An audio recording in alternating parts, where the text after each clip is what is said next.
नमस्कार, आप देख रहे हैं डीडी न्यूज। आपके साथ मैं हूं गौरव श्रीवास्तव। बुलेटिन की शुरुआत करें उससे पहले एक नजर इस वक्त की हेडलाइंस पर। कर्नाटक में विधानसभा चुनाव प्रचार अंतिम दौर में पहुंचा। प्रधानमंत्री नरेंद्र मोदी ने थाम रखी है भाजपा के प्रचार अभियान की कमान। प्रधानमंत्री आज भी राज्य में करेंगे रोड शो और चुनावी जनसभाएं।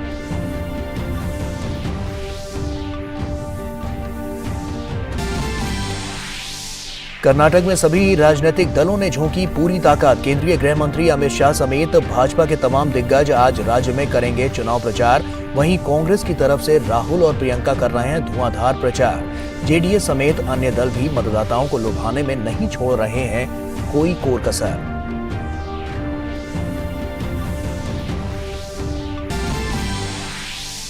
मणिपुर में स्थिति अब धीरे धीरे हो रही है सामान्य।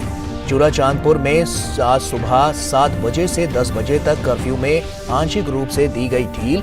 राज्य में सुरक्षा की चाक चौबंद व्यवस्था। राज्यपाल ने फिर की लोगों से शांति बनाए रखने की अपील।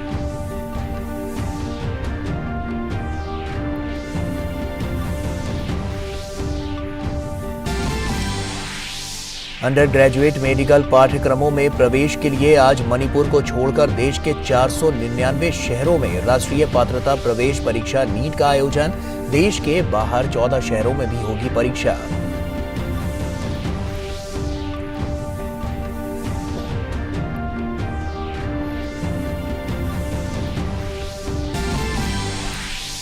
खेल की खबरों में आईपीएल में रॉयल चैलेंजर्स बैंगलोर को 7 विकेट से हराकर दिल्ली कैपिटल्स ने प्लेऑफ में पहुंचने की उम्मीदों को रखा बरकरार। वहीं मुंबई इंडियंस को 6 विकेट से हराकर चेन्नई सुपर किंग्स ने लीग में दूसरा स्थान किया हासिल।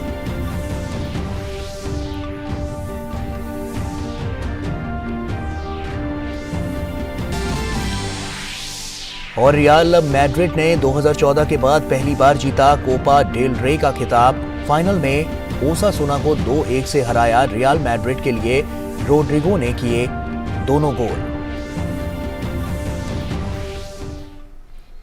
और आइए शुरुआत करते हैं बुलेटिन की। और बुलेटिन में सबसे पहले खबरें कर्नाटक चुनावी समर से।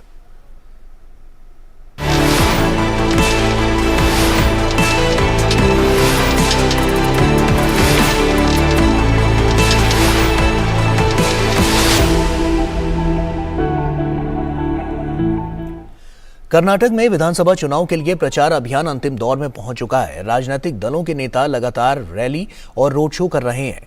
प्रधानमंत्री नरेंद्र मोदी आज बेंगलुरु में रोड शो करेंगे। इसके साथ ही प्रधानमंत्री मोदी राज्य में चुनावी जनसभाएं भी करेंगे। प्रधानमंत्री मोदी आज शाम श्री कांतेश्वर मंदिर में पूजा अर्चना भी करेंगे। और वहीं भाजपा के वरिष्ठ नेता और केंद्रीय गृह मंत्री अमित शाह आज कर्नाटक चुनाव को लेकर कई रोड शो करेंगे। अमित शाह बागलकोट में चुनावी जनसभा को भी संबोधित करेंगे। इसके साथ ही भाजपा के राष्ट्रीय अध्यक्ष जेपी नड्डा आज विजयनगर में जनसभा को संबोधित करेंगे। दूसरी तरफ कांग्रेस के चुनाव प्रचार की कमान सोनिया गांधी ने संभाली। सोनिया गांधी ने हुबली में एक रैली को संबोधित किया। वहीं कांग्रेस नेता राहुल गांधी ने बेलगावी और चिकोडी में 2 जनसभाओं को संबोधित किया। राज्य की क्षेत्रीय पार्टी जनता दल सेकुलर का भी धुआंधार चुनावी प्रचार जारी है। चुनाव प्रचार के अंतिम चरण में जेडीएस प्रमुख कुमारस्वामी ने पार्टी का घोषणा पत्र जारी किया। और वहीं कारवार विधानसभा सीट कर्नाटक की महत्वपूर्ण विधानसभा सीट है, जहां 2018 में भारतीय जनता पार्टी ने जीत दर्ज की थी। इस बार कारवार विधानसभा सीट के परिणाम किस पार्टी के पक्ष में होंगे, ये जनता को तय करना है। कांग्रेस ने यहां से सतीश कृष्णा सेल को मैदान में उतारा है, जबकि जेडीएस से यहां चैत्रा कोटारकर चुनावी समर में हैं। देखते हैं कारवार विधानसभा से हमारे संवाददाता की ये खास रिपोर्ट। सीट कर्नाटक के उत्तर कन्नड़ जिले में आती है। ग्रीन टूरिज्म और बीच के लिहाज से पर्यटकों के लिए लोक लुभावन इस क्षेत्र में भारतीय जनता पार्टी ने एक बार फिर रूपाली संतोष नायक पर भरोसा जताया है। साल 2018 में कारवार सीट से रूपाली नायक को पहली बार विधानसभा पहुंचने का मौका मिला था। बीते 5 सालों में रूपाली की छवि ऐसी महिला नेत्री के रूप में उभरी है जिन्होंने अपने क्षेत्र में सड़क, टूरिस्ट स्थल से लेकर हवाई अड्डे के विकास में गति दी है। साथ ही नौसेना बेस बनने से विस्थापित हुए आम आदमी के दर्द को झेला है और उन्हें मुआवजा दिलाने में कठिन परिश्रम किया है। कांग्रेस जब थी कुछ काम नहीं हो रहा था, लेकिन हम लोगों ने इतना काम किया। स्टेट हमारा प्रेसिडेंट हमारा CM last CM Yediyurappa ji and अभी का सीएम हमारा बोम्मई सर बहुत से हमको पैसा दे के 2 बरस में इम्प्रूवमेंट हो गया है हमारा एरिया। सब कारवार इतना ही नहीं, उत्तर कन्नड़ डिस्ट्रिक्ट में भी बहुत इम्प्रूवमेंट के लिए, पानी के लिए, वो नमक का पानी का रुकवाने के लिए, क्योंकि वो खेती में आ जाती है, उसके बाद वेल को आ जाती है, वो पीने का पानी नहीं रहता था। अभी वो एक बड़ा योजना दे दिया गया हमको। कांग्रेस ने यहां से सतीश कृष्णा सेल को मैदान में उतारा है। सतीश इस सीट से साल 2013 में निर्दलीय प्रत्याशी के रूप में चुनाव जीते थे, लेकिन 2018 के चुनाव में सतीश तीसरे पायदान पर रहे, दूसरे पायदान पर जेडीएस उम्मीदवार रहे थे। ये बार सिद्धरामैया जी और अपना डीके शिव कुमार साहब ने ये पैकेज सेपरेट देता हूँ मैं बॉर्डर एरिया के लिए और कुछ इंडस्ट्री लाने के लिए हम लोग हेल्प करेंगे, बिकॉज हमारा इधर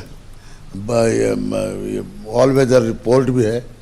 जनता दल, सेकुलर और आम आदमी पार्टी के उम्मीदवार भी यहां से चुनावी मैदान में अपनी जमीन तलाश रहे हैं। तकरीबन 2,20,000 मतदाता वाली इस विधानसभा में मछुआरे समेत कई जातियां चुनावी खेल को बिगाड़ने की ताकत रखती हैं। आम आवाम भी इस बार के विकास एजेंडे में अच्छे अस्पताल और रोजगार देने वाले उम्मीदवारों को जिताने का मन बनाए हुए हैं। इधर अच्छा मेडिकल कॉलेज होना, बड़ा कॉलेज अच्छा, इधर ही सर्जरी कर होना, हार्ट का ऑपरेशन हो, जो कुछ बड़ा ये सिकनेस होता है ना, तो इधर होना चाहिए। हमको उधर उधर दौड़ना पड़ता है, तो इसलिए नज़दीक हो जाए तो सब अच्छा हो जाएगा। अभी सभी लोग तो वोट मांग रहे हैं, अभी वोट उनका तो मांगने का टाइम है, अभी हम लोग देने का टाइम है हमारा। अभी सोच समझ के देने का वोट। वही ऐसे एमएलए चाहिए जो कुछ काम करने का है, कुछ काम करने का नहीं तो कुछ भी नहीं है ना। हमारा कारवार का लोग बहुत समझदार आदमी है, लोग है, मतलब लोग सोचते हैं किसको लाने का आगे, किसको वोट देने का है, किसको वोट दिया तो कौन काम करेगा। ऐसा कारवार विधानसभा की सीट गोवा के बॉर्डर से लगती है। खूबसूरत वादियां, हरे भरे पेड़ और समुद्र की लहरें पर्यटकों को खूब लुभाती हैं। हालांकि विधानसभा में चुनावी तापमान चरम पर है। भारतीय जनता पार्टी और कांग्रेस के उम्मीदवार अपने पक्ष में जनता को रिझाने में जुटे हुए हैं। अब देखना होगा कि भारतीय जनता पार्टी की रूपाली नायक को दोबारा जनता का आशीर्वाद मिलता है या कांग्रेस जेडीएस को जीत का सेहरा मिलता है। टूरिस्टों के लिए मुफीद कारवार जिले में कांग्रेस, भारतीय जनता पार्टी के अलावा जेडीएस और आम आदमी पार्टी भी चुनावी मैदान में है। हालांकि विश्लेषकों का ये कहना है कि यहाँ इस बार का मुकाबला कांग्रेस और भारतीय जनता पार्टी के बीच में है। अब ये देखना होगा कि 10 मई को होने वाले चुनाव में जनता किस उम्मीदवार को अपना प्रतिनिधि चुनती है। कैमरामैन शुभम शर्मा के साथ धीरज कुमार, डीडी न्यूज़, कारवार। और आइए अब खबरों में आगे बढ़ते हैं। अंडर ग्रेजुएट मेडिकल पाठ्यक्रमों में प्रवेश के लिए आज देश के 499 शहरों में राष्ट्रीय पात्रता प्रवेश परीक्षा नीट आयोजित की जाएगी। वहीं राष्ट्रीय टेस्टिंग एजेंसी ने उन उम्मीदवारों की परीक्षा रद्द कर दी है जिनका केंद्र मणिपुर में आवंटित था। ऐसे उम्मीदवारों के लिए बाद में परीक्षा आयोजित की जाएगी। ये परीक्षा देश के बाहर 14 शहरों में भी आयोजित होगी। परीक्षा दोपहर बाद 2 बजे से शुरू होकर शाम 5:20 तक चलेगी। परीक्षा के लिए पंजीकरण करा चुके विद्यार्थी नीट की वेबसाइट neet.nta.nic.in से प्रवेश पत्र डाउनलोड कर सकते हैं। और केंद्रीय वित्त मंत्री निर्मला सीतारमण ने कहा है कि आज दुनिया की कई विकसित अर्थव्यवस्थाएं मंदी का सामना करने की कगार पर हैं, जबकि भारत में मंदी आने की संभावना शून्य है। बेंगलुरु में redefining global order the Indian way theme पर आयोजित कार्यक्रम को संबोधित करते हुए वित्त मंत्री ने कहा कि भारत में मंदी की संभावना शून्य है, लेकिन हम आत्मसंतुष्ट होकर नहीं बैठ सकते क्योंकि हमने 2047 तक एक विकसित और उन्नत अर्थव्यवस्था बनने का लक्ष्य रखा है। So many developed countries today are on the verge of facing recession, whereas India, even by I think it was Bloomberg or one such a group, the chance of any country entering a recession now for India is 0.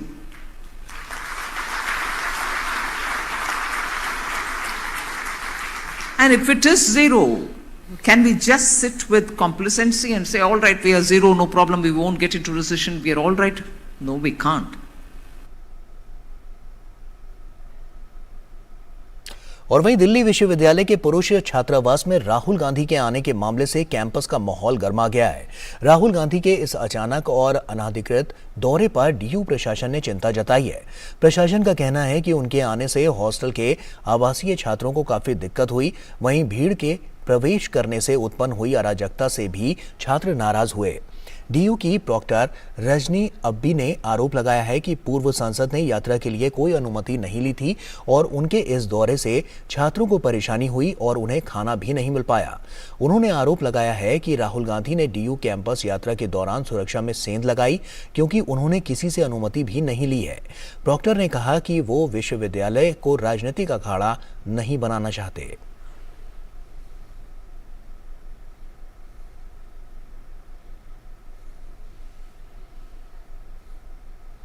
और पंजाब में गिरफ्तार की गई महिला पत्रकार को Punjab Haryana high court ने अंतरिम जमानत दे दी है। भावना किशोर के वकील चेतन मित्तल ने कहा कि ये गिरफ्तारी पूरी तरह से गैरकानूनी है। इस मामले में सोमवार को रेगुलर बेल पर सुनवाई होगी। चेतन मित्तल ने कहा कि मामला दुर्भावनापूर्ण इरादे से दर्ज किया गया है। Yesterday around 1:10 to 1:15 somewhere in between, I got a message that Rahul Gandhi has come to PG Men's Hostel, and there was when I entered the hostel there was a whole mob of students, around 100 to 150 students were there, and with great difficulty even I could enter into the mess. People don't recognize because they were not students there. They were outsiders. They were all NSUI, some office bearers or something, and it was all a stage managed kind of a thing. He's a person of national importance. He has Z+ security. At least the area SHO should have known. So it's a major security breach also. And it's a major security concern for him also and for the students also. तो ये हम आपको सुनवा रहे थे और ऐसे में आपको बता दें कि काफ़ी महत्वपूर्ण ये पूरा मसला है और जिस पर ये बात जो हम इससे जुड़ी हुई आपको सुनवा रहे थे। आगे बढ़ते हैं। उत्तराखंड के मुख्यमंत्री पुष्कर सिंह धामी ने राज्य में G20 शिखर सम्मेलन के आयोजन के लिए mega marathon thank you Modi ji कार्यक्रम में भाग लिया। पुष्कर सिंह धामी ने कहा कि ये हमारे लिए गर्व की बात है कि भारत को G20 की अध्यक्षता मिली है।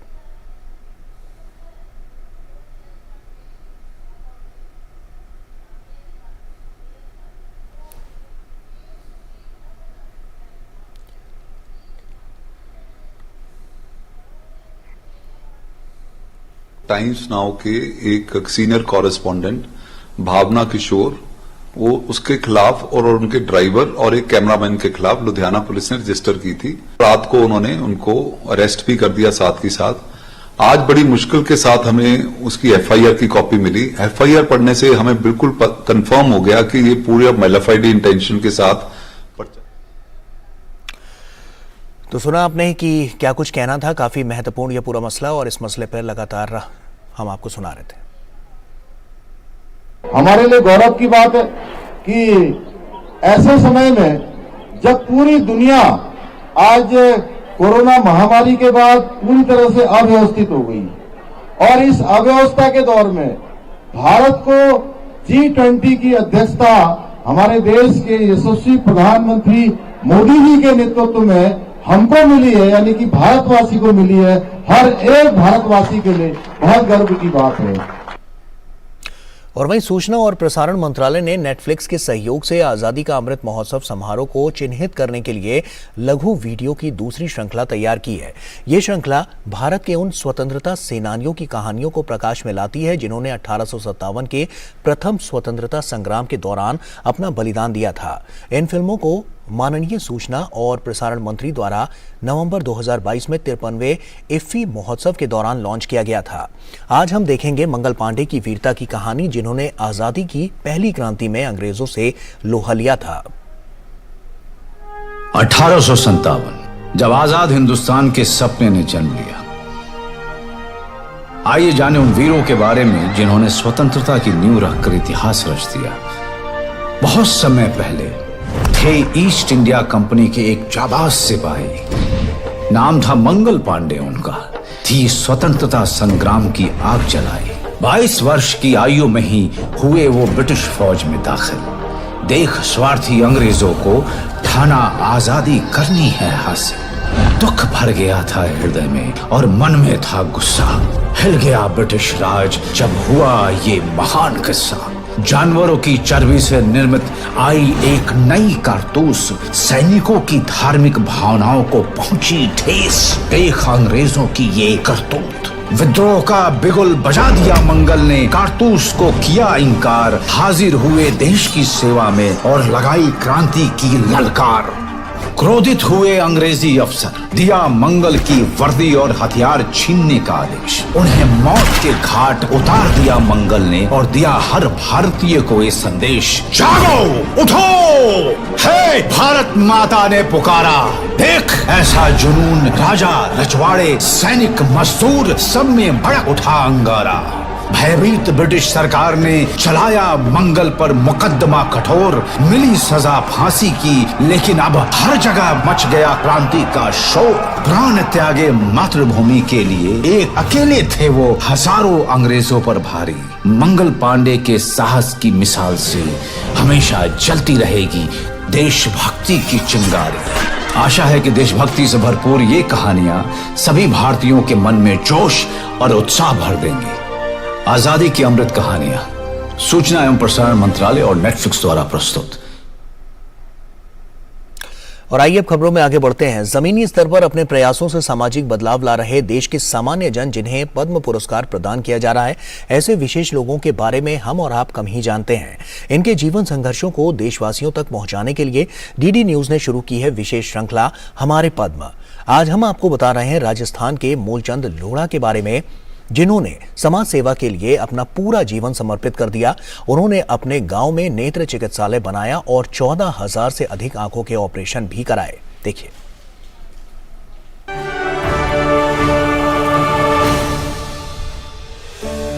चिकित्सा के क्षेत्र में आज भारत कई ऊंचाइयों को छू रहा है। शहरों में आपको एक से बढ़कर एक बड़े हाई टेक्निक से लेस हॉस्पिटल्स मिल जाएंगे जहां पर आप जा सकते हैं। लेकिन अगर हम बात करें ग्रामीण इलाकों की, वहां भी चिकित्सा सेवाएं आज बहुत बेहतर हो रही हैं। आंगनबाड़ी की बात करें या फिर प्राइमरी हेल्थ केयर सेंटर्स की बात करें, आज हमारे डॉक्टर्स जाकर रूरल एरियाज में भी कमाल का काम कर रहे हैं। लेकिन अगर हम आपको 3 या 4 दशक पीछे ले जाएं तो शायद ये सुविधाएं उतनी बेहतर नहीं थी। यहाँ पर हम बात करना चाहेंगे एक ऐसे सामाजिक कार्यकर्ता की जिसने 4 दशक पहले शुरुआत की अपने समर्पण की, और डूंगरपुर के आदिवासी बहुल इलाकों में, वहाँ के गाँव में इन्हें भाई साहब के नाम से जाना जाता है, क्योंकि इन्होंने अपना पूरा जीवन समर्पित कर दिया आदिवासी बच्चों को बेहतर शिक्षा देने में, उन्हें बेहतर सुविधाएं प्राप्त देने में।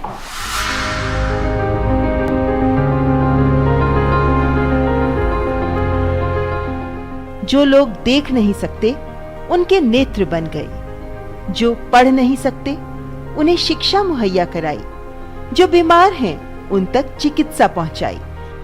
समाज के जरूरतमंद लोगों की आस बने राजस्थान के मूलचंद लोढ़ा ने डूंगरपुर क्षेत्र और आदिवासी अंचल में समाज सेवा के लिए अपना जीवन समर्पित कर दिया।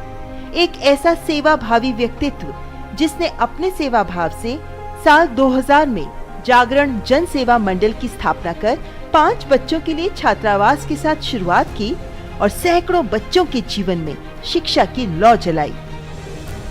मैं सेवा भारती राजस्थान का काम करता था और उस समय मैं सारे राजस्थान में घूमा।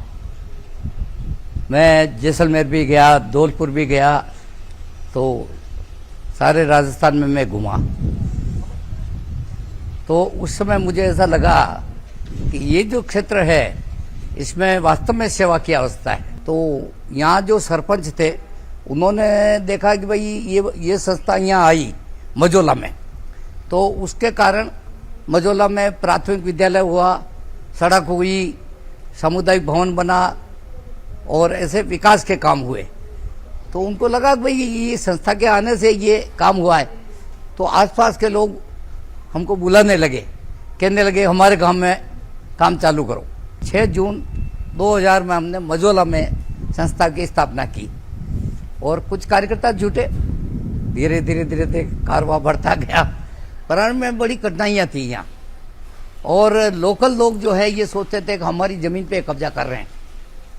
तो संघर्ष उनसे काफ़ी संघर्ष रहा। मेरी ये इच्छा है कि भाई एक भी आदमी वागड़ क्षेत्र, इसमें डूंगरपुर, बांसवाड़ा उदयपुर का लगा हुआ ये सेट, एक भी आदमी अंधा नहीं हो और हर आदमी को आंखों संबंधी सुविधाएं अधिक से अधिक मिले और वो निस्वार्थ भाव से मिले।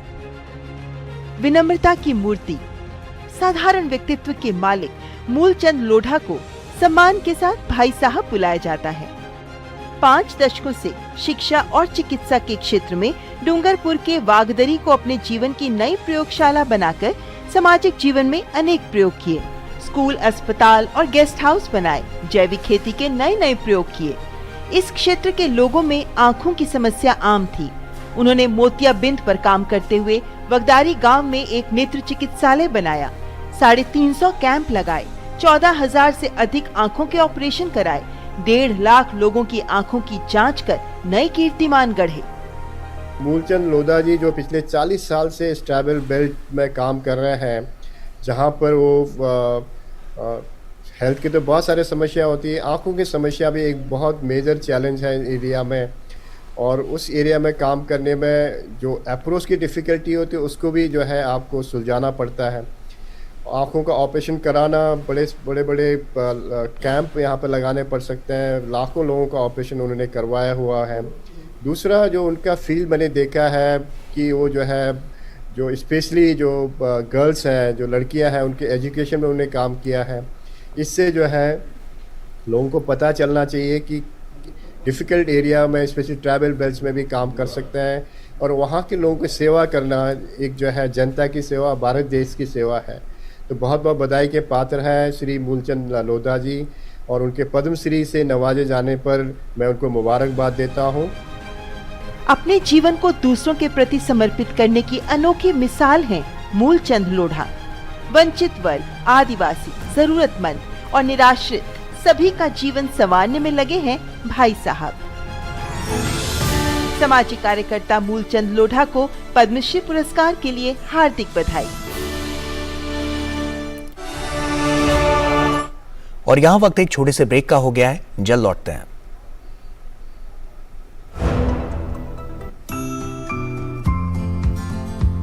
आप सोच रहे होंगे कि मेरी रसोई में इतने तरह के तेल क्यों हैं? अलग अलग तेल विभिन्न प्रकार के आवश्यक फैटी एसिड्स प्रदान करते हैं जो हमारी बेहतर सेहत के लिए जरूरी हैं। हमें तेलों का बदल बदल के प्रयोग करना चाहिए ताकि हम इनसे अधिक स्वास्थ्य लाभ ले सकें। तो आइए देखते हैं कि मैं खाना पकाने के लिए इन तेलों का प्रयोग कैसे करूंगी। मैं तिल के तेल से पोहा बना रही हूँ और ये सच में बहुत स्वादिष्ट है। मैंने सरसों के तेल का प्रयोग दोपहर के खाने में सब्जी बनाने के लिए किया है और दाल के तड़के के लिए घी का प्रयोग किया है। सूरजमुखी तेल, कुसुम तेल, कपास का तेल, राइस ब्रान आदि तेलों का उपयोग भी नियमित रूप से बदल बदल कर किया जा सकता है। तेलों को बदलने का दूसरा तरीका ये भी है कि आप हर महीने खाना पकाने में इस्तेमाल करने वाला तेल बदल दें। स्वस्थ दिल और शरीर के लिए नियमित रूप से तेल बदलते रहिए। Food safety and standards authority of India द्वारा जनहित में जारी। और इसी के साथ फिलहाल इस बुलेटिन में इतना ही। दीजिए इजाजत, आगे बने रहिए आप डीडी न्यूज के साथ। नमस्कार।